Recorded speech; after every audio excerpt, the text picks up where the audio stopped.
नमस्कार कोल्हापूरकर. कोल्हापूरची खाद्ययात्रा या फूड सिरीजच्या नवीन एपिसोडमध्ये तुमच्या सर्वांचं स्वागत आहे. ही अशी सिरीज जिथं आम्ही कव्हर करतो ओजी स्पॉट्स, दर्जेदार चवी आणि त्यांचे अस्सल रिव्ह्यूज. उन्हाळा जवळ आला आणि तुम्ही जर अंबाबाईच्या दर्शनाला येत असाल तर हा रिफ्रेशिंग स्पॉट अजिबात मिस करू नका.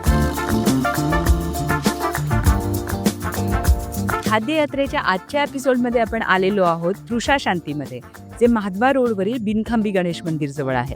तृषा शांती आमची स्थापना होऊन 1936 पासून आमचं हे व्यवसाय चालू आहे. साधारणपणे 90 वर्ष चालू आहे. आमच्याकडे स्पेशल म्हणजे दूध, कोल्ड्रिंक, आईस्क्रीम्स, कोल्ड्रिंक्स, कॉकटेल, मस्ताने, फालुदा हे आमचे खास प्रॉडक्ट आहेत. मी या ठिकाणी यायचे ना तर आम्ही चांगले मार्क्स मिळवले किंवा काहीतरी आम्ही अचीव केलं तर मला माझे आजोबा इथे घेऊन यायचे आणि आम्ही लस्सी प्यायचो. ही लस्सीची टेस्ट त्यावेळी आम्ही जी लस्सी पित होतो अगदी सेम तशीच आहे. तर मला त्यांची आठवण आली आहे. मी जेव्हा कृषी शांतीमध्ये आलोय तेव्हा मी दूध कोल्ड्रिंक झाले. मी यांच्या दूध कोल्ड्रिंकचा म्हणजे कोल्हापुरात बाकी पण आहेत, पण महाद्वार रोडला कधी आई बरोबर आलो, कृषी शांतीचं दूध कोल्ड्रिंक इज मस्त.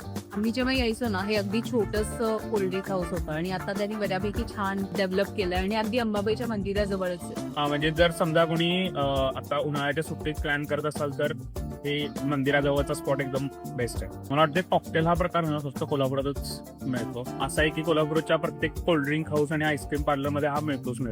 लोकांना कॉकटेल म्हणजे आधी वेगळं वाटतं, पण हे आईस्क्रीम कॉकटेल आपलं आहेच. आमच्यासाठी हा स्पॉट आहे लई भारी. आणखी बऱ्याच ठिकाणी कॉकटेल मिळतं कोल्हापूरमध्ये, ते सुद्धा आपण कव्हर करणार आहे. ते पण ओजी स्पॉट्स आहेत काही, ते आपण येत्या एपिसोड मध्ये कधीतरी कव्हर करू.